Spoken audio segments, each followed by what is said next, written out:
Anda pernah tak rasa macam aku dah ada gambar rumah idaman dari Pinterest ni? Tak payahlah nak upah interior designer. Nampak macam jimat kan? Tapi kejap, jom kita dengar apa kata mereka ini. Okay guys, persoalan dia, kita perlukan ID atau tidak untuk membuat satu interior design? Okay, ramai orang cakap, perlu ke ID ni? Sebab kita dah ada gambar Pinterest, kita dah ada kontraktor. Tak payahlah guna ID kan? Kita direct kontraktor, ni gambar Pinterest I. Ikut je lah gambar Pinterest I ni. Okay, isu dia sebenarnya boleh buat. Tapi untuk benda-benda yang simple. Tapi kalau kita cerita pasal wardrobe rumah ataupun kitchen cabinet, rasanya perlu ada kepakaran untuk kita mendesign satu-satu kawasan tu.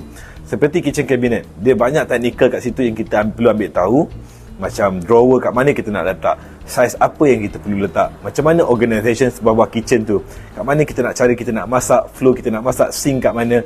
So benda-benda ni adalah technical parts yang kita perlukan kepakaran untuk kita nak mendesign sebuah kitchen. Sebab bila kita dah design, tiba-tiba kita rasa macam salah lah flow kitchen kita ni, sebab tak ada orang advice dari segi pakar. Ataupun wardrobe rumah, kita rasa macam okey lah kita nak buat wardrobe macam ni, tapi sizing untuk baju, untuk folding clothes atau hanging clothes, dia different. So macam mana kita nak buat benda tu, perlukan pakar untuk advice kita macam mana kita nak design sesebuah kabinet.